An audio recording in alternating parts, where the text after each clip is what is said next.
અને આપણે જોયું કે ઈસુ યરુસાલેમના મંદિરનું શુદ્ધિકરણ કરવાને આવે છે, અને એ જ પ્રમાણે ઈસુ આપણા હૃદયોનું પણ શુદ્ધિકરણ કરવા માંગે છે, આપણા હૃદયોમાં પ્રવેશ કરવા માંગે છે અને આપણા હૃદયોમાં સદાકાળને માટે વાસ કરવાને માંગે છે. નિર્ણય આપણો છે, એને આવવા દેવો કે નહીં. જો આવે છે તો આપણા જીવનનો લીલી વાડી બને છે, અને જો ચાલ્યો જાય છે તો રાખનો ઢગલો બની જાય છે. આજે સાંજે પણ આપણે ખૂબ જ સુંદર વિષયને જોવાના છીએ. સન્ડે સ્કૂલના સમયથી હું માનું છું કે ભણ્યા હશો. ઉત્પત્તિ 3 અધ્યાય VBSમાં પણ ભણ્યા હશો, ચિત્રોના રૂપમાં પણ. પાયાનો અધ્યાય છે ઉત્પત્તિ 3. ટૂંકમાં વર્ણન છે, પણ ઉત્પત્તિ 3ને સમજવામાં થાપ ખાઈએ તો એ પછીનું આખું બાઇબલ સમજવામાં થાપ થઈ જવાય. ઉત્પત્તિ 3માં ઘણું બધું છે. આજે સાંજે એ ઘણા બધા ઉપર આપણે વાત નથી કરવાના, પણ આપણું એક ચોક્કસ ફોકસ છે. પરીક્ષણની ત્યાં વાત છે, પાપના પ્રવેશની ત્યાં વાત છે, પણ આપણું જે ફોકસ છે એ પરિણામો, એટલે કે પાપના પ્રવેશ પછીના પરિણામો, તો જેને ઇંગ્લિશમાં કોન્સિક્વન્સીસ કહેવામાં આવે છે. પરિણામો એટલે કે માનવ જીવનમાં પાપ એન્ટર થયું એ પછી કઈ કઈ અસરો એ લઈને આવ્યું, એની વાત ઉત્પત્તિ 3માં આપણે વાંચીએ છીએ. એ ખાલી અસરોની વાત નથી, પરિણામોની વાત નથી, પણ એનાથી આગળ જો જોઈએ તો હવે પાપને કારણે જે ડેમેજ થયું, જે નુકસાન થયું, હવે એ નુકસાનને કેવી રીતે ભરપાઈ કરવો, કેવી રીતે એ ડેમેજને સુધારી લેવો. પાપ એક બીમારી છે, તો કેવી રીતે એ બીમારીમાંથી સાજાપણું પ્રાપ્ત કરવું, એની રેમેડી એટલે કે એની દવા પણ ઉત્પત્તિ 3માં આપવામાં આવી છે. અને સાચું કહું ને, આપણે કહીએ છીએ કે સુવાર્તા, ખરું? સુવાર્તા. અને સાદી સમજણ આપણી કઈ કે સુવાર્તા તો કે નવા કરારમાં છે. સુવાર્તા કોઈ કહેશે કે 1 છે, સુવાર્તા કોઈ કહેશે કે 4 છે, અલગ વિષય છે. પણ સાચું કહું, સર્વપ્રથમ સુવાર્તા ઉત્પત્તિ 3માં પ્રગટ કરવામાં આવી છે.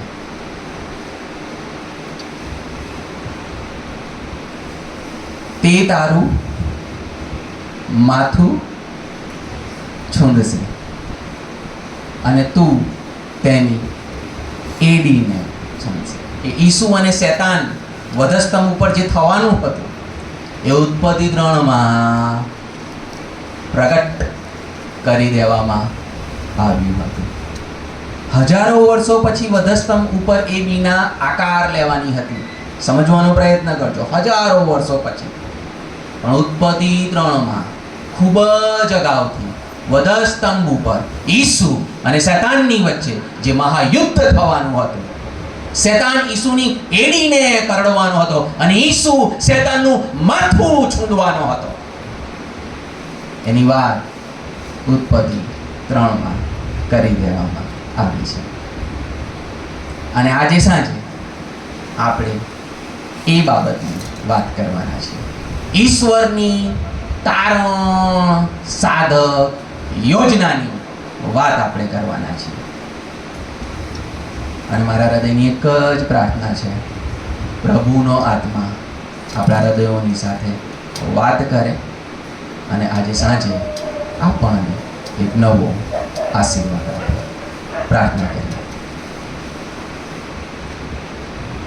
જીવન પવિત્ર પ્રેમાળ પ્રભુ, તમારા નામને ધન્યવાદ આપતા તમારી આગળ નમીએ છીએ. ફરીની એક વખત સાંજની આ પડે તમારા સાનિધ્યમાં તમે અમને લાવ્યા છો, તમારી હાજરીમાં તમે અમને લાવ્યા છો. પ્રભુ, આ પળને માટે, સમયને માટે અમે તમારો આભાર જ માનીએ છીએ. પ્રભુ, દયા કરો અને ઈસુના લોહીનો છંટકાવ અમારા હૃદયો પર કરો. પ્રભુ, દયા કરો અને આજે સાંજે તમે અમને આત્માનો અભિષેક આપો. પ્રભુ, દયા કરો અને આજે સાંજે અમારા હૃદય પટ ઉપર તમે તમારા નિયમની કોતરણી કરો. પ્રભુ, દયા કરો. આજ્ઞાની આધીનતામાં અને આત્માના આચ્છાદન હેઠળ જીવવાને માટે, ચાલવાને માટે પ્રભુ તમે અમને ઉપરનું સામર્થ્ય આપો. પ્રભુ, તમારા નામને ધન્યવાદ આપીએ છીએ. અમારી સાથે વાત કરવાનું પ્રભુ તમે ચાલુ જ રાખો. પ્રાર્થના પ્રભુ ઈસુ ખ્રિસ્તના નામમાં સાંભળો ને માન્ય કરો ભાવ. આમીન. જે પ્રમાણે મેં કહ્યું તે પ્રમાણે આપણે ઉત્પત્તિ 3માં પાપ મનુષ્ય જીવનમાં એન્ટર થયા પછી જે પરિણામો લાવે છે, જે અસરો લાવે છે, તેની વાતનું સુંદર વર્ણન કે ચિત્રણ ત્યાં કરવામાં આવેલું છે. એ જે અસરો છે, નેગેટિવ અસરો છે, ઓકે, પોઝિટિવ અસર નથી, નેગેટિવ અસર છે. સાપ કરડે અને ઝેર આપણા લોહીમાં પ્રસરે અને પછી ઘણી બધી અસરો ઊભી થાય, ઘણું બધું ડેમેજ થાય.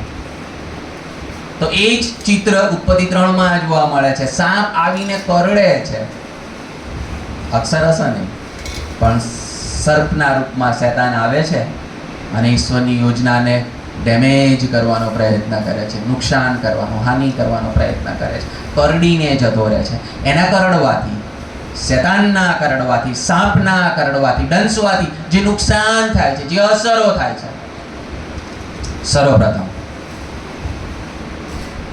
આત્મિક પાસાને અસર પહોંચાડે છે. આત્મિક પાસું એટલે કે મારો ઈશ્વર સાથેનો સંબંધ, તમારો ઈશ્વર સાથેનો સંબંધ, આપણું આત્મિક જીવન.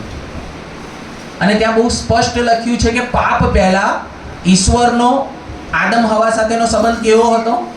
તો લખ્યું છે કે દિવસને ઠંડે બોરે યહોવા આવતો અને મીઠી મુલાકાત આદમ અને હવાની સાથે કરતો. જસ્ટ કલ્પના કરો, એટલી ગજબની એ પળ હશે, આહલાદક એ પળ હશે, અદ્ભુત એ પળ હશે કે જ્યારે યહોવા આદમ અને હવાની સાથે મોઢામોઢ સંગત કરતો હશે. એ સંબંધ, એ ઇન્ટિમસી, એ નિકટતા પાપ પહેલા એદનવાડીમાં ઈશ્વર અને માણસની વચ્ચે આપણને જોવા મળે છે. પણ જ્યારે શૈતાન આવે છે, આદમ અને હવા ફળ ખાય છે, સાપ ડંસીને જતો રહે છે, પછી કશુંક થાય છે. જે રૂટીન બાબત બનવી જોઈએ એ રૂટીન બાબતમાં કંઈક ફેરફાર થાય છે. યહોવા આદમ અને હવાની સાથે મુલાકાત કરવાને માટે આવે છે. પણ ત્યાં લખ્યું છે તેઓ સંતાઈ જાય છે. હા ને? પછી યહોવા આવીને પ્રશ્ન પૂછે છે, આદમ આદમ તું ક્યાં છે?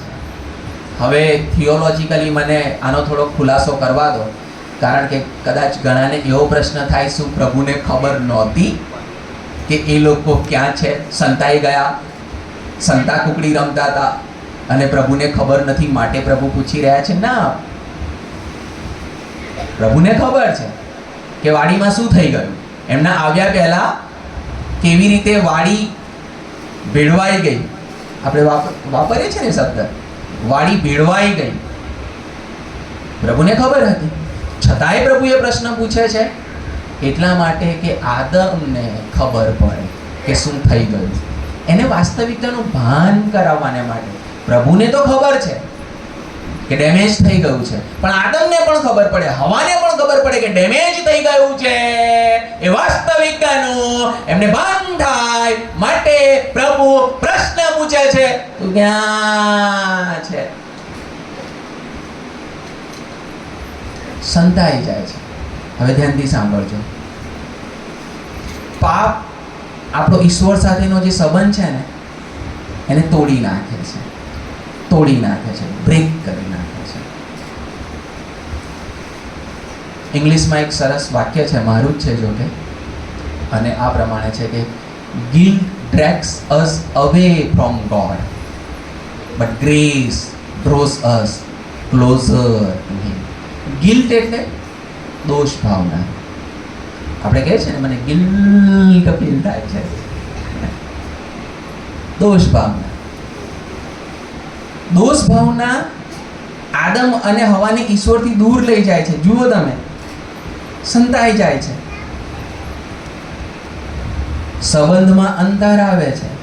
દોષ ભાવનાને કારણે, ગિલ્ટને કારણે માણસ ઈશ્વરથી દૂર જાય છે, ગિલ્ટને કારણે.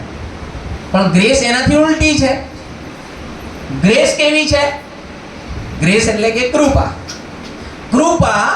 આપણને ઈશ્વરની નજદીક લાવે છે. ગિલ્ટ આપણને ઈશ્વરથી દૂર લઈ જાય છે, ગ્રેસ આપણને ઈશ્વરની પાસે લાવે છે. એટલે યહોવા જે પ્રશ્ન કરે છે એમાં ગ્રેસ છે, પાસે બોલાવવાની વાત છે, ખેંચવાની વાત છે. અને નવા કરારમાં આપણે ઈશ્વરની એ નરી ગ્રેસ, નરી કૃપા જોઈએ છે, જ્યારે ઈશ્વર પોતે એ તૂટેલો સંબંધ પુનઃસ્થાપિત કરવાને માટે પૃથ્વી ઉપર આવે છે. દેવી જગત પર એ તૂટેલો સંબંધ પુનઃસ્થાપિત થાય માટે તારણ સાધક યોજનામાં પ્રેમને કારણે ઈશ્વર પૃથ્વી પર આવે છે, માણસ સાથેના સંબંધને પુનઃસ્થાપિત કરે છે. પણ પાપે જે પહેલું પગથિયું ભર્યું કે પાપને કારણે જે પહેલી કોન્સિક્વન્સીસ ઊભી થઈ, કે જે અસર ઊભી થઈ, જે પરિણામ ઊભું થયું, એ તો ઈશ્વર સાથેનો માણસનો સંબંધ તૂટે છે. માણસ ઈશ્વરથી દૂર જાય છે, સંતાઈ જાય છે. આજે પણ એવું થતું હશે, થાય છે એવું તમારા ને મારા જીવનમાં? ક્યારેક પ્રાર્થના કરવાનું મન ના થાય, કંઈક ખોટું કર્યું હોય તો? મને પણ થાય છે. માણસ છું ને, સંત નથી. પાપી માણસ છું, અને થવું જ જોઈએ. એ નિશાની છે કે મારી ચેતના જીવે છે. સમજો છો ને? મરી નથી ગઈ મારી ચેતના, સંવેદના. એ સારી નિશાની છે. કંઈક ખોટું થયું, કંઈક ખોટું કર્યું, એ ગિલ્ટ આવે. કદાચ બાઇબલ વાંચવાનું મન ના થાય, કદાચ પ્રાર્થના કરવાનું મન ના થાય, કાયમ માટે નહીં. સાહેબ કહેતા મને મન જ નથી થતું. એ અર્થમાં નથી કહેતો, નહીં તો તમે રેફરન્સમાં પછી આ જ વાપરશો. હું તો નથી બાઇબલ વાંચતી. એ અર્થમાં નહીં, બે પળ માટે એવું થાય. અને થવું જ જોઈએ, કારણ કે એ જ્યારે ભાવ જાગે છે ને કે મેં કંઈક ખોટું કર્યું, પછી આપણે રડીએ છીએ, એને પસ્તાવો કહીએ છીએ. કોઈને નથી કહેતા, ખરું? કોઈને નથી કહેતા, પણ ઈશ્વરને કહે છે કે સોરી, નતું બોલવાનું ને બોલાઈ ગયું. થાય છે એવું? અરે હું ચૂપ રહી હોત તો. થાય છે. મારું એક સરસ સમજણ છે, મારો અનુભવ તમારી સાથે શેર કરું. મને કદી ચૂપ રહીને નુકસાન થયું નથી, સમજો છો? પણ બોલવાથી ક્યારેક થઈ ગયું છે.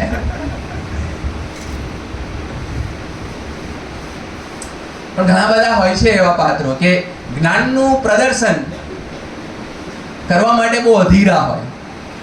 સમજો છો ને? જ્ઞાન અહીંયા ટીકાત્મક રૂપમાં છે. એમને એવું લાગે કે અમારી પાસે જ્ઞાન છે, પણ એવું હોતું નથી. સમજો છો ને? બહુ અધીરા હોય, બહુ ઉતાવળા હોય. બહાદુર હોય કે અને પોતાની મૂર્ખતાનું પ્રદર્શન કરી નાખે. એટલે ઘણી બધી વખત હું જે કહેવા માંગુ છું, ન બોલવાનું બોલી જઈએ, ન કરવાનું કરી નાખીએ અને પછી પેલી ગિલ્ટ આવે અને આપણે સંતાઈ જઈએ. આ છે પાપની અસર. ઈશ્વર સાથેનો સંબંધ તૂટે છે, ઈશ્વર સાથેના સંબંધમાં અંતર આવે છે. જેદન બાગમાં બન્યું, આદમ અને હવા સંતાઈ જાય છે.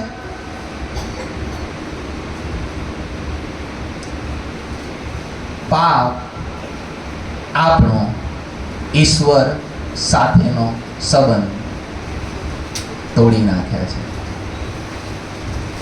પહેલી વાત. બીજી વાત, એ આપણા સામાજિક જીવનના પાસાને પણ અસર કરે છે. સામાજિક જીવનનું પાસું. હવે અહીંયા તમારે મને ધ્યાનથી સાંભળવો પડશે. ધ્યાનથી નહીં સાંભળો ને તો તમે ઘણું બધું ખોટું અર્થઘટન કરી નાખશો અને કદાચ ખોટો મેસેજ લેશો અને પછી કહેશો કે હું સાહેબની સાથે સહમત નથી. જો તમે ધ્યાનથી નહીં સાંભળો તો આ બધું જ થવાની શક્યતા છે. એટલે ધ્યાનથી સાંભળવું પડશે. કલમ છે તે તારા પર ધણીપણું કરશે. પુરુષોને બહુ ગમે અને ખબર નહીં, બહેનોને પણ એવું લાગે કે નહીં હવે તો બાઇબલ કહે છે એમ, હવે તો હે ને લે સી આ ઈશ્વરની ઈચ્છા છે, ઈશ્વરની યોજના છે એમ સમજીને બહેનો શું કરે? યસ, તમે ધણીપણું. ખોટું છે, અઘરું લાગે છે ને, પણ ખોટું છે. હું કહું છું, તમે ધ્યાનથી સાંભળજો.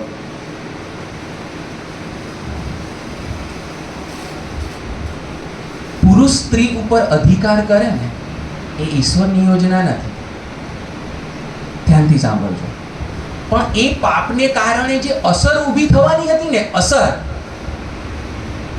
ઈશ્વર એનું ભવિષ્ય કથન કરે છે કે મારી યોજનામાં શું હતું? તો કે મેં મારી પ્રતિમા પ્રમાણે આદમને બનાવ્યો, મેં મારી પ્રતિમા પ્રમાણે હવાને બનાવી. બોથ વર ઇક્વલ, બંને સમાન, કોઈ ઊંચ નીચ નહીં, કોઈ હાયરાર્કી નહીં. પણ ઈશ્વર કહે છે કે જે પાપ એન્ટર થયું છે ને એ બહુ બધું ડેમેજ કરવાને જઈ રહ્યું છે. એક વ્યક્તિ બીજી વ્યક્તિ ઉપર ધણીપણું કરવાને જઈ રહ્યો છે. શોષણની ત્યાં વાત આવે છે, ઓપરેશનની ત્યાં વાત આવે છે. પણ એ ઈશ્વરની ઈચ્છા નથી. અહીં જે હિબ્રુ શબ્દ વપરાયો છે ને ધણીપણા માટે, ધ્યાનથી સાંભળજો, બહુ એક્સપ્લેન નહીં કરું, પણ અહીં જે હિબ્રુ શબ્દ ધણીપણા માટે વપરાયો છે એમાં અધિકારની સાથે શોષણની વાત આવે છે. કેવો અધિકાર? તો કે શોષણ કરનારો અધિકાર. હિબ્રુમાં બીજા પણ શબ્દો છે અધિકાર માટે, પણ એ અધિકાર કેવો? તો કે કેર લેવાનો અધિકાર. સમજો છો ને? કેર લેવાનો અધિકાર, ઇટ્સ અ ડિફરન્ટ, એ અલગ છે. કાળજી લેવાની વાત છે. ઈશ્વર જ્યારે આદમ અને હવાને કહે છે કે તમે આ સર્વો ઉપર અમલ કરો, ત્યાં જે હિબ્રુ શબ્દ છે ત્યાં અધિકારની સાથે, અમલની સાથે કેર જાય છે, કાળજી જાય છે. પણ અહીં જે હિબ્રુ શબ્દ વપરાયો છે ધણીપણાના રૂપમાં, ત્યાં અધિકારની સાથે શોષણ જાય છે. એટલે ઈશ્વર કહે છે કે પાપ એન્ટર થયું છે અને હવે એક વ્યક્તિ બીજી વ્યક્તિનું શોષણ કરનાર છે. આ ઈશ્વરની ઈચ્છા નથી. સાચું કહું છું, આ ઈશ્વરની ઈચ્છા નથી. બાઇબલનો ઈશ્વર ન્યાયી ઈશ્વર છે.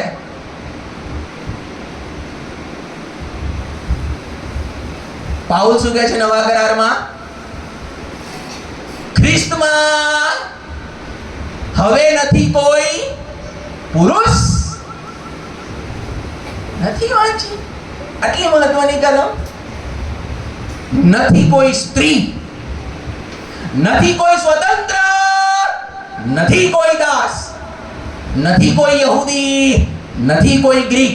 એ કહેવા માંગે છે ખ્રિસ્તમાં વી ઓલ આર ઇક્વલ. ઈસુમાં આપણે બધા સમાન છીએ.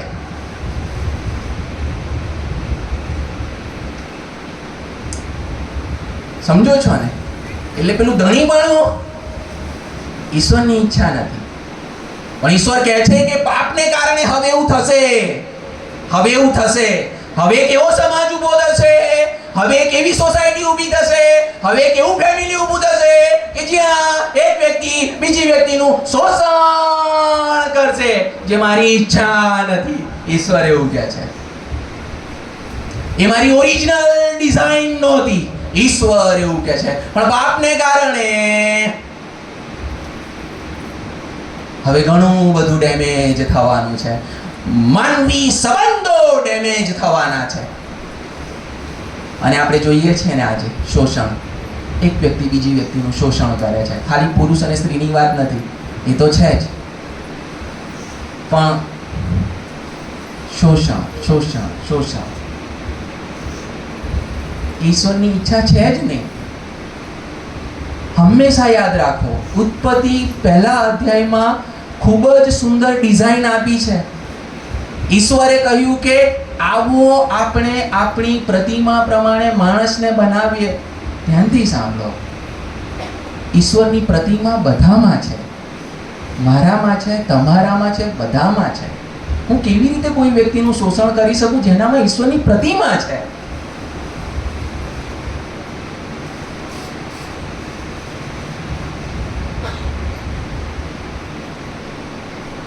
આ ઈશ્વરની ઈચ્છા નથી. શોષણ ઈશ્વરની ઈચ્છા નથી. ઈશ્વરની ઈચ્છા શું છે? સમાનતા. ઈશ્વરની ઈચ્છા શું છે? એક વ્યક્તિ બીજી વ્યક્તિની કેર લે, કાળજી લે. ઈશ્વરની ઈચ્છા શું છે? નવા કરારમાં પાઉલ કહે છે ખ્રિસ્તમાં હવે નથી કોઈ સ્ત્રી, પુરુષ, દાસ, સ્વતંત્ર, ગ્રીક કે યહૂદી. ખ્રિસ્તમાં હવે બધા સમાન છે. સી, ખ્રિસ્ત શા માટે આવ્યો? પાપ એન્ટર થયું ને એ પહેલાનું ચિત્ર ફરીને એક વખત ક્રિએટ કરવાને માટે આવ્યો, અને એણે કર્યું. અને માટે આજે ખ્રિસ્તી ઘરોમાં અસમાનતા હોઈ શકે નહીં, ઊંચ નીચ હોઈ શકે નહીં. હંમેશા યાદ રાખો, આ પણ દરેકમાં ઈશ્વરનો અંશ છે, ઈશ્વરની પ્રતિમા છે. આપણે ખ્રિસ્તમાં એક છીએ, આપણે ખ્રિસ્તમાં ઇક્વલ છીએ, આપણે ખ્રિસ્તમાં સમાન છીએ. એ સમાનતા છે. પણ દુઃખની વાત એ છે કે શોષણની પ્રેક્ટિસ દરરોજ થાય છે, નહીં? દરરોજ ઘણી બધી વખત આપણે પણ કરીએ છીએ શોષણ, પાવરનો મિસયુઝ. શોષણ ક્યારે થાય ખ્યાલ છે તમને? પાવરનો મિસયુઝ. પાવર આપ્યો છે ઈશ્વરે તમને કોઈ, એના માટે જરૂરી નથી કે તમે કોઈ નેતા છો, કે જરૂરી નથી કે તમે બહુ ધનાઢ્ય હોવ. આપ્યો છે કોઈ પાવર. ખેતરમાં કોઈક વ્યક્તિ તમારા મજૂર તમારા ત્યાં આવે છે, તમને પાવર છે એના ઉપર, સમજો છો? કેવી રીતે ડીલ કરો છો તમે?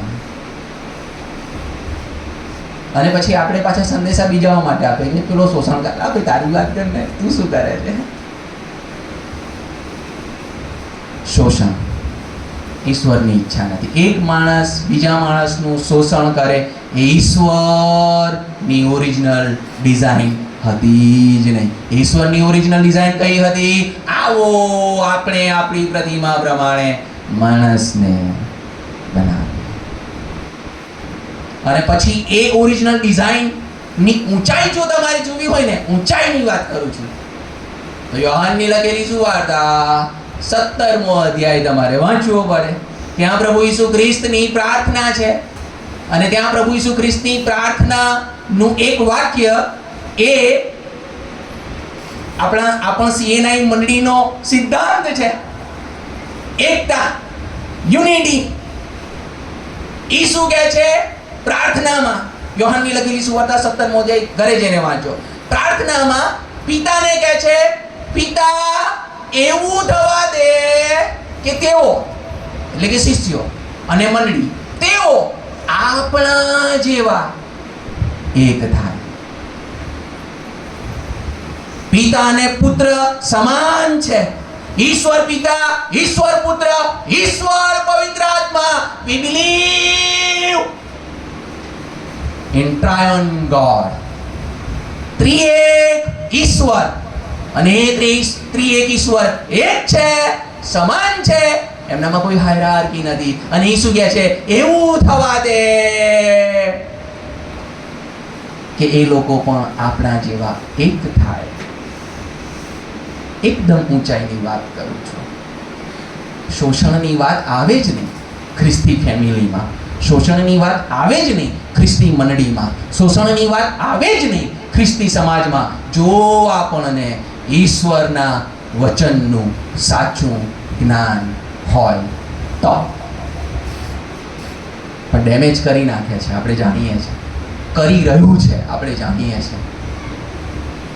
હવે ત્રીજી બાબતની વાત કરીએ કે ત્રીજા પાસાને પણ અસર કરે છે, અને એ છે ઇકોનોમી, ફાઇનાન્સ.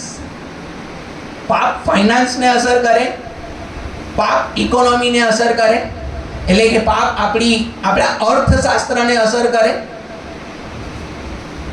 હા, કરે.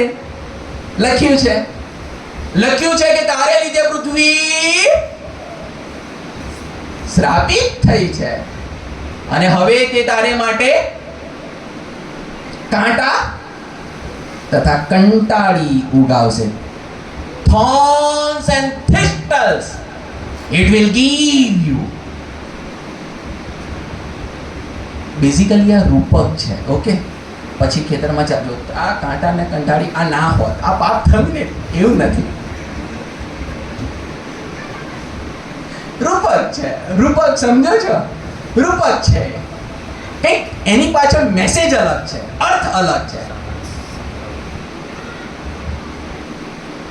ઈશ્વરે માણસને બનાવ્યો, પછી તમે બીજો અધ્યાય વાંચો તો 15મી કલમમાં બહુ સ્પષ્ટપણે લખ્યું છે કે ઈશ્વરે આદમ અને હવાને એદન વાડીમાં મૂક્યા, અને પછી ત્યાં લખ્યું છે ખેડવાને માટે અને તેનું રક્ષણ કરવાને માટે.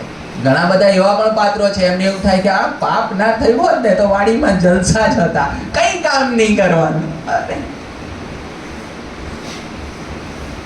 વાંચો ધ્યાનથી.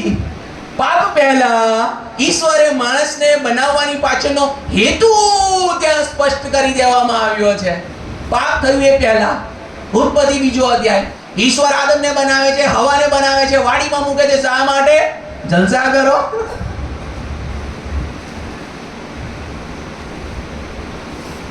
ખેડવાને માટે અને વાડીનું રક્ષણ કરે. કામ સોંપે છે, કામ.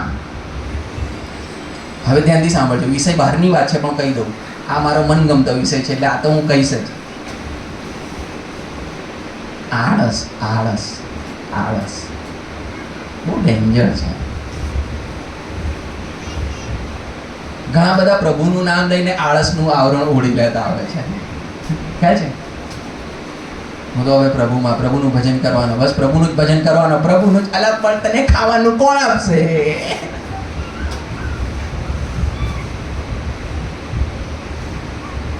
કરતા હોય છે ને વાત. ના, આ ઈશ્વરની યોજના છે. ઈસુ પોતે પણ સુથારી કામ કરતો હતો, જુઓ ને તમે. પાઉલ પોતે તંબુ વણતો હતો, જુઓ ને તમે. કયું બાઇબલ વાંચો છો તમે? મને ખબર નથી પડતી. આળસને બાઇબલ બહુ આકરી રીતે લે છે, આકરી રીતે. ખબર છે? નીતિવચન 7મો અધ્યાય. આશા રાખું ખબર હશે. હે આળસુ,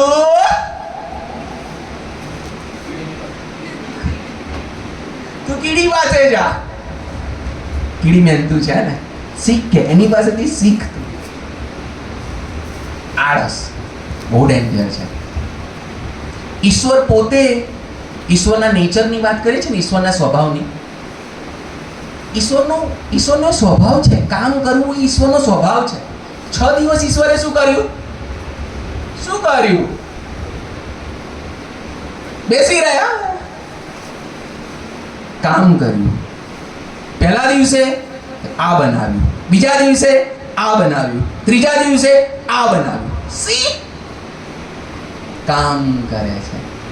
અને ઈશ્વરે આપણને એની પ્રતિમા પ્રમાણે બનાવ્યા છે. એનો અર્થ એ કે આપણામાં પણ એક કામનો સ્વભાવ છે. પણ ઈશ્વરના સ્વભાવથી તદ્દન વિરુદ્ધના સ્વભાવનું એક પ્રાણી પણ છે, શૈતાન. ઈશ્વર મહેનતુ છે, કામ કરે છે, અને પેલો તમે જોયું, કામ કરવાનું નહીં, અહીં તહીં બસ ફરિયાદ કરવાનું. વાડીમાં જતો રહ્યો ને, અલા ભાઈ શાંતિથી રહેવા દે ને, પણ જતો રહ્યો ત્યાં અને ડેમેજ કરી નાખ્યું બધું. પછી અયુબના ચિત્રમાં તમે વાંચો, શું થાય છે? ઈશ્વર કહે દીધું, કયું કામ કરીને બહુ બિઝી હતો તું, કટાક્ષમાં બોલું છે. તે કહે છે કે અરે હું તો કે પૃથ્વી પર અહીં ગજબની ભાષા છે નહીં, તઈ બધે ફરીને આવ્યા. એટલે ભાઈ તે કામ શું કર્યું? આ શેતાન છે, કામ નહીં કરે. પણ કોઈ કામ કરતો હશે ને વાડીમાં, બિચારો ડેમેજ કરીને જતો રહેશે. અને મેં જોયું છે, આશા રાખું કે આપણી મંડળીમાં તો નહીં જ હોય, પણ તમે એવા પાત્રો જોયા હશે, મેં જોયા છે. આપણા ઘણા બધા એવા પાત્રો છે, એવા ભાઈઓ છે, એવી બહેનો છે, જેમણે પોતાનું જીવન આ સેવા માટે સમર્પિત કર્યું છે. અરે મજાક કરું છું. ડેમેજ કરવાની સેવા, સમજો છો? પેલાના ઘરમાં જાય, બહાર આવે અને ઘરનું દ્રશ્ય આખું બદલાઈ જાય. પછી પેલાના ઘરમાં જાય, એ પહેલા જ કલ્પના કરો કેટલું સરસ શાંત આનંદ, અને બહાર આવે ને એટલે પછી હા ને છે એવા પાત્રો. શેતાન એટલે માણસમાં બે સ્વભાવ છે, ધ્યાનથી સાંભળજો. ઈશ્વરનો સ્વભાવ, કારણ કે ઈશ્વરે આપણને એની પ્રતિમામાં બનાવ્યા, અને ઈશ્વરનો જો સ્વભાવ આપણામાં હાવી છે ને, તો આપણે કામ કરીશું, મહેનત કરીશું, સખત મહેનત કરીશું. સખત એટલે એની કોઈ હદ જ નહીં, એની કોઈ હદ જ નહીં. પણ જો શેતાનનો સ્વભાવ આપણા પર હાવી છે ને, તો આપણને કામ કરવું નહીં ગમે, અને આપણે આપણા જીવનોનું સમર્પણ ડેમેજની સેવા માટે કરી દઈશું. અહીં ત્યાં જઈશું અને લોકોના ઘરોને વિરાન કરી નાખીશું. ઘણા છે. આપણા પોઈન્ટ પર પાછા આવીએ. ફાઇનાન્સની વાત કરું છું. કેવી રીતે અસર કરે છે? તો પહેલા તો આળસુ બનાવી દે છે, ખરું ને? પાપ વ્યક્તિને આળસુ બનાવે છે, એક વાત સાચી છે. બીજી મહત્વની જે બાબત છે ને, કે કાંટા તથા કંટાળી ઉપજાવશે, એ બેઝિકલી રૂપક છે. એટલે ઈશ્વર એવું કહેવા માંગે છે કે હવે તું જે મહેનત કરીશ ને, મહેનત એ પ્રમાણે તને ફળ નહીં મળે. તે મહેનત કરી, તું અપેક્ષા રાખતો હતો કે બહુ સારો પાક થવો જોઈએ, પણ એની જગ્યાએ શું થશે? કાંટા તથા કંટાળી. એટલે કે તને તારી મહેનતનું ફળ નહીં મળે. થાય છે એવું આજે? કેટલા કહેશે કે ના સાહેબ, મને તો મારી મહેનતનું ફળ મળે છે. પણ કહું તમને કેટલાક ઉદાહરણ આપું. અભ્યાસમાં વિદ્યાર્થીઓ બહુ મહેનત કરે, બહુ જ મહેનત કરે, રાત દિવસ એક કરી નાખે, અને સારી રીતે સારા પર્સન્ટેજથી, ટકાથી એ લોકો પાસ પણ થાય. બહુ બધી અપેક્ષા હોય, બહુ બધા સપના હોય, અને પછી જે એમનો હક હોય ને, જે જોબ, એ એમની આંખ આગળથી ચાલી જાય. કોઈક હાયર ડિગ્રી માટે એડમિશન લેવાની વાત હોય, ક્વોલિફાઈડ છે છતાં પણ એમને પ્લેસ ના મળે. 75% 80% છે પણ એને જગ્યા નહીં મળે. અને જો તમે પછી થોડોક અભ્યાસ કરો તો ખ્યાલ આવે કે કોઈ 55% વાળો ત્યાં બેસી ગયો હોય. મહેનતનું ફળ કરપ્શન, સમજો છો ને? કરપ્શન.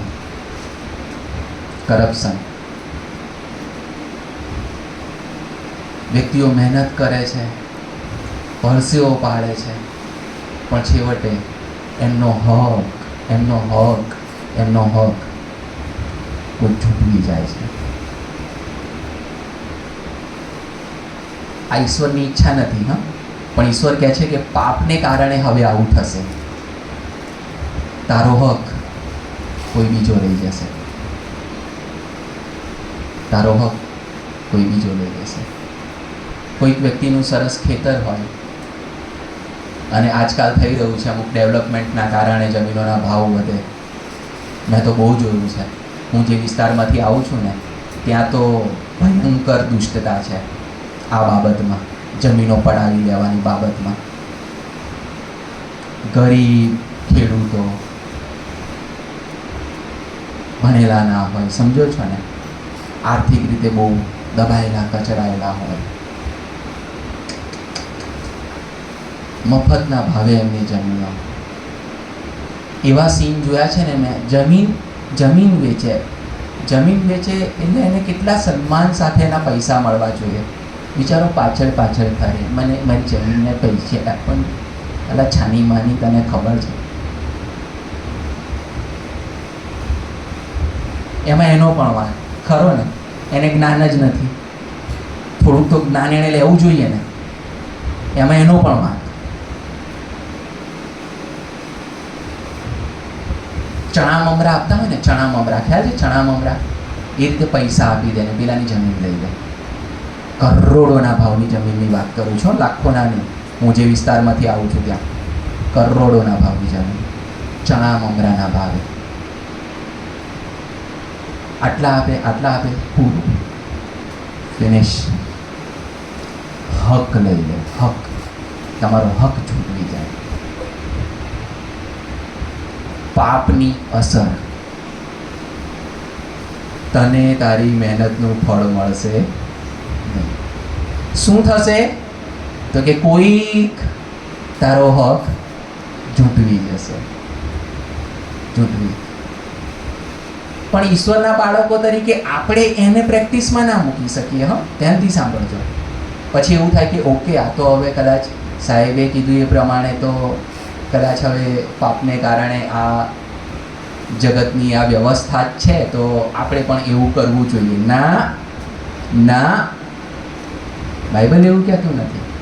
બાઇબલ શું કહે છે? બહુ સ્પષ્ટ શબ્દોમાં આપણા મોરલ્સ હોવા જોઈએ. મોરલ્સ, વેલ્યુઝ હોવી જોઈએ આપણી. આપણા સિદ્ધાંતો હોવા જોઈએ. સાચું એ સાચું, ખોટું તે ખોટું. આ સાદી સમજણ હોવી જોઈએ. એક બેસ્ટ ઉદાહરણ આપું. ઇબ્રાહિમ એક શબ્દ કહે છે, એક વાક્ય કહે છે, તમે આશા રાખું કે વાંચ્યું હશે. ઉત્પત્તિનો પુસ્તક 14મો અધ્યાય. રખે ને તું કે ઇબ્રાહિમ મારાથી ધનવાન થયો. વાંચી છે વાત? ઇબ્રાહિમ પેલા 4 રાજાઓની પાછળ પડે છે, લોતને લૂંટીને લઈ જાય છે એ લોકો. ઇબ્રાહિમ 318 માણસોને લઈને જાય છે, એમને હરાવે છે અને લૂંટ લઈને પાછો આવે છે. ઇબ્રાહિમ લૂંટ, પુષ્કળ લૂંટ. અને પછી લૂંટ લઈને જ્યારે ઇબ્રાહિમ પાછો આવે છે ને ત્યારે એ લોકો કહે છે ઇબ્રાહિમને કે તું લઈ લે, તારો ભાગ તું લઈ લે. અને ઇબ્રાહિમ કહે છે કે આમાંથી તો હું વાદળી પણ ના લઉં. મારો હક નથી એના પર, કોઈકની મહેનત છે. હું કોઈકના હકનું ના છૂટું. મહેનત કરવાની મારામાં તાકાત છે, મારામાં ક્ષમતા છે. અને ઇબ્રાહિમ કહે છે હું કોઈના હકનું નહીં છૂટું. અને ઇબ્રાહિમ કહે છે રખે ને તું કે ઇબ્રાહિમ આવી રીતે ધનવાન થયો. સમજો છો? કોઈકનું ઝૂંટવીને ધનવાન થયો, કોઈકનું પડાવી લઈને ધનવાન થયો. ના, બીજા શબ્દોમાં પાછો ઇબ્રાહિમ શું કહે છે ખબર છે? રખેને તું કહે કે ઇબ્રાહિમ મારાથી ધનવાન થયો. એનો અર્થ એ થયો, ઇબ્રાહિમ એવું કહે છે, અલા ભાઈ હું ધનવાન થવાનો જ છું.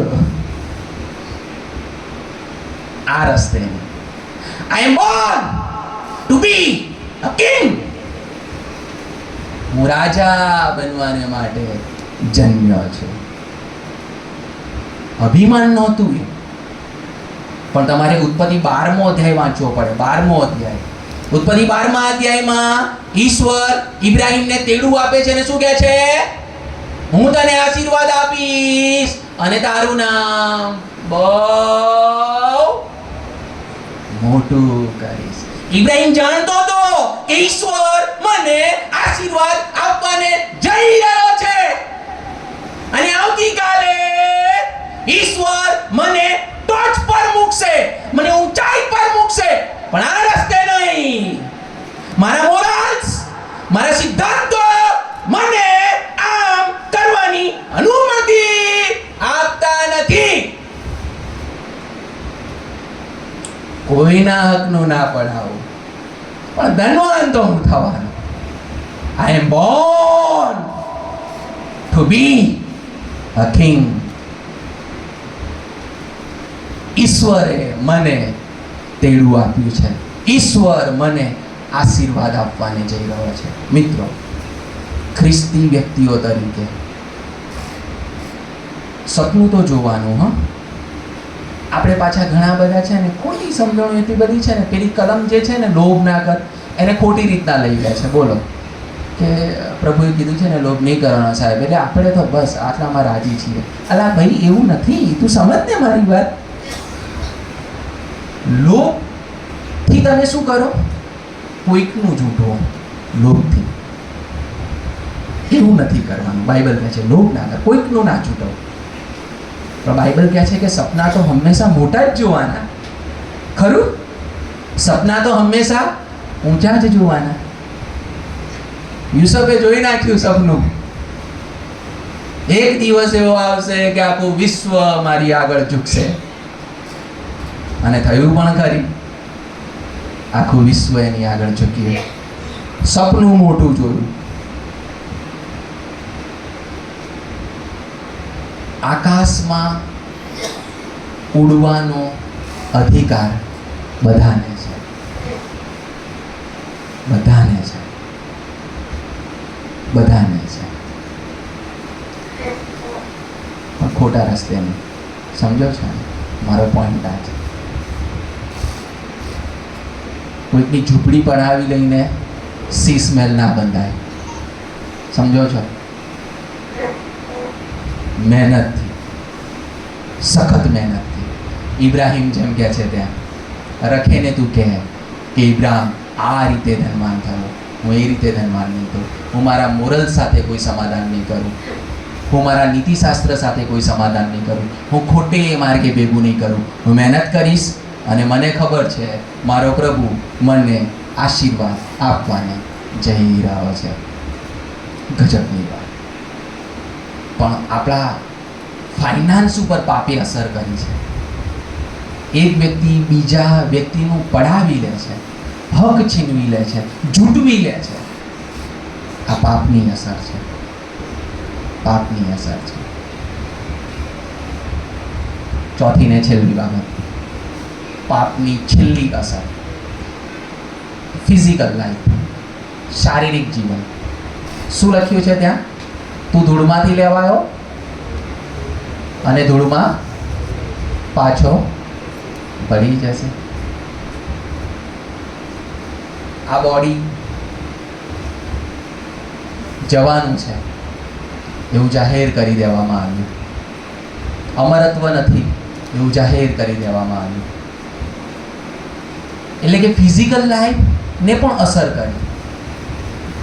જો પાપ એન્ટર ના થયું હોત તો આપણા આ શરીર સાથે એ અનંત જીવનની વાત હોત. પણ પાપને કારણે આપણી બોડીને પણ અસર થઈ છે અને પછી પ્રભુ કહે છે કે તું ધૂળમાંથી લેવા આવ્યો ને ધૂળમાં પાછો મળી જશે. અયુબ પાછો બહુ સુંદર રીતે કહે છે. અયુબનું પુસ્તક વાંચ્યું છે ને, 14મો અધ્યાય ને 1લી કલમ. શું લખ્યું છે? સ્ત્રીજન્ય મનુષ્ય અલ્પાયુ અને સંકટથી ભરપૂર છે. સી એક વ્યક્તિ મને પ્રશ્ન પૂછતી હતી કે આ જે બીમારીઓ છે બધી મોટી મોટી ભયંકર અદ્ભુત, તો ઈશ્વર શા માટે કશું કરતા નથી? એમ ઈશ્વર ભલા છે, દયાળુ છે, તો ઈશ્વર શા માટે કશું કરતા નથી? સાચું કહું, એમાં ઈશ્વરનો કશો વાંક જ નથી. આપણે કારણે છે બીમારીઓ. તમને થશે કે લશે તમે કેવી વાત કરો છો, એમાં મારો શું ફાળો? પણ તમે જુઓ, થોડો અભ્યાસ કરો. એ લોભના કારણે, ગ્રીડના કારણે ઉત્પાદકો જે વસ્તુ બજારમાં મૂકે છે ને, બીમારીઓ જ થાય. સમજો છો? પ્રદૂષણ જાત જાતના બીમારીઓ જ થાય. હવે આમાં ઈશ્વરનો વાંક ખરો? તમે મને કહો, ઈશ્વરનો વાંક કરો? ઈશ્વરે કોઈ બર્ગરની ફેક્ટરી ખોલી છે ને આપે છે લોકો? સમજો છો? પાપ પાપ એ મારી ગ્રીડ, વધારે મને લાભ મળે. સમજો છો ને? હું એકદમ ઓરિજિનલ વસ્તુ આપું ને તો મને ખાલી આઠાના મળે, આઠાના, સમજો, 50 પૈસા. પણ હું ભેળસેળ કરીને આપું ને તો કદાચ મને 5 રૂપિયા મળે. માટે લોકો શું કરે છે? 5 રૂપિયા જોઈએ છે એમને. અને પછી આપણે કહીએ, પ્રભુ તું કેમ કશું કરતો નથી? આટલી બધી બીમારીઓ. વિચારજો, વિચારજો. ઘણી બધી બીમારીઓનું મૂળ આપણો લોભ છે. એ લોભને કારણે જે બજારમાં વસ્તુઓ છે ને, ઝેર જ છે, બીજા શબ્દોમાં કહું તો. માટે ઘણા બધા મેં શ્રીમંત વ્યક્તિઓને જોયા છે, હું નામ નહીં દઉં, પણ એ લોકો ઘરની વસ્તુ પ્રિફર કરે, ઘરનું જ.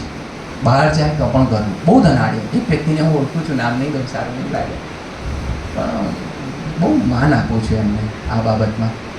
બિલિયોનેર છે, બિલિયોનેર. સમજો છો? બિલિયોનેર છે. He is a billionaire. ઉભા બધું ખરીદી લે એવો માણસ. બહારથી ચા પણ ના પીએ, કારણ કે જાણે છે કે બહાર કેવી ભેળસેળ છે. એટલે ક્યાંય પણ જાય તો ઘરેથી જ બનાવી લે અને પછી એ જમાય. વિચારજો થોડું. જે પ્રમાણે એડવર્ટાઇઝમેન્ટ્સ આપણે જોઈએ છે ને સોશિયલ મીડિયા પર ને એના પર, આપણને તૈયાર કરે છે એમ કે તમે લઈ લો, તમે ખરીદી લો, તમે લઈ લો, તમે ખરીદી લો. અત્યારે તો પાછું સિટી કલ્ચર તો ગજબનું થઈ ગયું છે. 12 વાગે, 1 વાગે, 2 વાગે, અરે 3 વાગે પણ લોકો ઓર્ડર કરીને પીઝા ખાતા હશે. ખ્યાલ છે તમને? શું થાય એમની હેલ્થમાં? અને પછી કે પ્રભુ પ્રભુનો શું વાંક એમાં? સમજો છો? વ્યક્તિની ગ્રીડના કારણે, માણસોની લાલચના કારણે આજે બજારમાં, માર્કેટમાં ભેળસેળ વાળું છે બધું, જે આપણા શરીરોને ડેમેજ કરે છે. જાત જાતના રોગ ઊભા થાય છે. દરરોજ નવો રોગ આવે છે, ખરું ને? ડૉક્ટરો રિપોર્ટ કરતા જ જાય. અને પછી ખબર પડે કે આ કંઈક નવો છે, એટલે એનું પાછું એક નવું એમનું અટપટું નામ આવે ને, આપણે તો બોલી જ ના શકીએ, ખરું ને? એટલું ગજબનું અટપટું પાછું નામ હોય, નવો રોગ. શા માટે? એ બધી ભેળસેળને કારણે, એ બધા ઝેરને કારણે જે બજારમાં ફરે છે, જે આપણે લઈએ છીએ, એની પાછળનું રીઝન શું છે? એમની ગ્રીડ. એ ગ્રીડ શા માટે? પાપને કારણે. એ પાપને કારણે ગ્રીડ આવે છે, એ લાલચ આવે છે, એ લોભ આવે છે. એમને આઠાનામાં રસ નથી, એમને 5 રૂપિયા જોઈએ છે માણસોના સ્વાસ્થ્ય સાથે, જીવન સાથે. રમત રમે છે. પાપ જીવનના બધા જ પાસાઓને અસર કરે છે. પહેલી બાબત આપણે જોઈ, આત્મિક જીવનને અસર કરે છે. માણસનો ઈશ્વર સાથેનો સંબંધ તૂટી જાય છે, આદમ સંતાઈ જાય છે. બીજી બાબત આપણે જોઈ, સામાજિક જીવનને અસર કરે છે. એક વ્યક્તિ બીજી વ્યક્તિનું શોષણ આજે કરે છે. ઈશ્વરની એ ઓરિજિનલ ડિઝાઇન હતી જ નહીં. ત્રીજી બાબત આપણે જોઈ, એ ફાઇનાન્સને અસર કરે છે. એક વ્યક્તિ બીજા વ્યક્તિના હકનું પડાવી લે છે, મહેનતનું ફળ મળતું નથી. અને ચોથી બાબત આપણે જોઈ, એ આપણા સ્વાસ્થ્યને, આપણી બોડીને પણ અસર કરે છે. અને ઘણી બધી બીમારીઓ, ઘણા બધા દુઃખ આજે આપણે વેઠીએ છીએ, આજે આપણે જોઈએ છે કોઈકની લાલચના કારણે. સમજો છો? એના પાપને કારણે. પાપ એનું, અને અસર કોને થાય છે? મને થાય છે. પાપની આ બધી જ અસરો ઉત્પત્તિ 3 ઈશ્વરે કહી કે પાપ જીવનના બધા જ પાસાઓને અસર કરવાને જઈ રહ્યું છે. માનવજાતને ચેતવણી આપે છે ઈશ્વર, અને ચેતવણી આપ્યા પછી ઈશ્વર કહે છે ચિંતા ના કરશો, મારી પાસે દવા પણ છે. આ મોટી વાત છે, સમજો છો? આ મોટી વાત છે. ઈશ્વર કહે છે કે મારી પાસે આ પાપરૂપી બીમારીની દવા છે. ઈશ્વર કહે છે સર્પને તે તારું માથું ચૂંદશે અને તું તેની ઈડી કરડશે. ઈશ્વર કહે છે કે વધસ્તંભ ઉપર આ બીમારીનો સંપૂર્ણ સફાયો કરવામાં આવશે, ઓપરેશન કરવામાં આવશે. મારો પુત્ર આ બીમારીને જડ મૂળથી ઉખેડી નાખશે. અને ઈસુએ એવું કર્યું. વધસ્તંભ ઉપર એ ગજબનું વોર થયું, યુદ્ધ થયું. ઈશ્વર પુત્ર અને શૈતાનની વચ્ચે. શૈતાને ઈશ્વર પુત્રની એડીને કરડી, અને ઈશ્વર પુત્રએ શૈતાનના માથાને છૂંદી નાખ્યું. અને હવે ધ્યાનથી સાંભળો, આપણે એક શાસ્ત્ર વાંચન કર્યું પિત્તળના સાપનું, યાદ છે ને? પિત્તળના સાપનું. અરણ્યમાં આજ્ઞા સર્પ આવે છે, ઈસરાયેલ પ્રજાને કરડે છે, અને પછી ઈસરાયેલ પ્રજા કહે છે કે પ્રભુ બચાવો. અને પછી પ્રભુ એક વ્યવસ્થા ઊભી કરે છે, એક ઉપચાર ઊભો કરે છે, એક દવા ઊભી કરે છે. મૂસાને કહે છે કે એક પિત્તળનો સર્પ બનાવો, અને પછી કહે છે કે જે કોઈ એ સર્પ સામે જોશે તે બચશે, તેને સાજાપણું મળશે. શૈતાન વાડીમાં આવ્યો, એડન બાગમાં આવ્યો, માણસ જાતને કરડ્યો. એ ઝેર આજે પણ પ્રસરી રહ્યું છે, ફેલાઈ રહ્યું છે. ઘણા બધા પાત્રો એ ઝેરને કારણે મરી રહ્યા છે. અને એવા સમયે વધસ્તંભ ઉપરથી ઈસુ કહે છે, do you want the eternal life? તારે અનંત જીવન જોઈએ છે? તારે સાજાપણું જોઈએ છે? મારી પાસે ઉપચાર છે. ઈસુ યોહાનની લખેલી સુવાર્તા 3 અધ્યાયમાં શું કહે છે?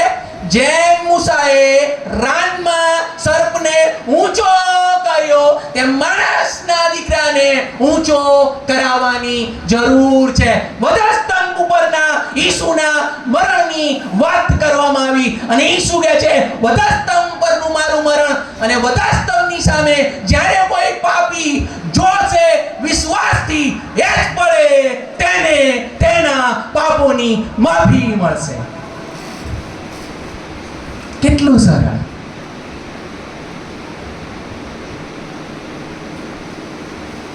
આટલો સરળ ઉપચાર બીજો કોઈ હોય જ ના શકે. હોય શકે? ખાલી સામે જોવાનું, ખાલી વધસ્તંભ સામે જોવાનું. પણ છતાં પણ ઘણા બધા લોકો નથી જોતા. ખરું? કેમ નથી જોતા? કારણ કે એ લોકો કબૂલતા જ નથી કે મને સાપ કરડ્યો છે. ધ્યાનથી સાંભળજો, મને સાપ કરડ્યો છે એવું માનતા જ નથી, તરફડે છે. દરરોજ મરણની નજદીક જાય છે, તરફડે છે, પણ કબૂલ કરતા નથી. અને ઘણા બધા પાત્રો વધસ્તંભની સામે જોયા વિના દરરોજ અનંત કાળના મરણ તરફ જાય છે, અગ્નિ તરફ જાય છે. અને ઈસુ આવા સમયે તમને ને મને કહે છે, તને સાપ કરડ્યો છે, ઝેર ચડ્યું છે, મારી પાસે દવા છે, મારી પાસે ઉપચાર છે. ખાલી વધસ્તંભની સામે જોવાનું છે, બસ. વધસ્તંભની સામે જોઈશું. શું લખ્યું છે પહેલા યોહાન 1 અને 9 બહુ જાણીતી કલમ છે, આશા રાખું બધાને ખબર હશે. જો યસ જિગ્નેશભાઈ, જો આપણે આપણા પાપ કબૂલ કરીએ તો આપણા પાપ માફ કરવાને તથા આપણા સર્વ અન્યાયથી શુદ્ધ કરવાને તે વિશ્વાસુ તથા ન્યાયી છે. આઈ એપ્રિશિએટ. ખરેખરમાં ગજબ. બહુ જ સાદી ને સરળ વાત કરવામાં આવી છે. જો આપણે આપણા પાપ કબૂલ કરીએ તો આપણા પાપ માફ કરવાને તથા આપણને સર્વ અન્યાયથી શુદ્ધ કરવાને. ઈસુ એ સાપના ઝેરને કાઢી શકે છે. ઈસુ આજે સાંજે આપણને સાજાપણું આપી શકે છે. ઈશ્વર સાથેના આપણા સંબંધને સીધો કરી શકે છે. એકબીજા સાથેના આપણા સંબંધને સીધો કરી શકે છે. આપણી ફાઇનાન્શિયલ કન્ડિશનને ઈસુ સાજાપણું આપી શકે છે. આપણા શારીરિક જીવનને પણ ઈસુ એનો સ્પર્શ કરી શકે છે. બસ એક જ વાત તમારે ને મારે કરવાની છે. બહુ જ સાદી છે, બહુ જ સરળ છે. આજે સાંજે વધસ્તંભની સામે જોવાનું છે અને કહેવાનું છે, મને સાપ કરડ્યો છે, હું મરી રહ્યો છું, ઝેર છે મારામાં, પાપનું ઝેર છે. ઈસુ આજે સાંજે મને અડક, મને સ્પર્શ કર, મને સાજાપણું આપ. અને પ્રભુના વચન ઉપર વિશ્વાસ કરતા હું તમને ખાતરી આપું છું, આજે જ સાંજે, આજ પડે, જો તમે વિશ્વાસથી કબૂલ કરશો કે તમે માંદા છો, તમને સાપ કરડ્યો છે, ઈસુ સાજાપણું આપશે. પ્રભુ દરેક હૃદયોની સાથે વાત કરવાનું ચાલુ રાખે અને પ્રભુ કરે અને એવું થાય કે આપણી સાંકળિયા મંડળીમાં દરેક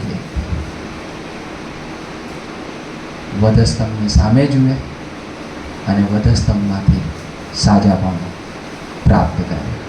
બસ એ જ મારા હૃદયની શુભેચ્છા અને પ્રાર્થના.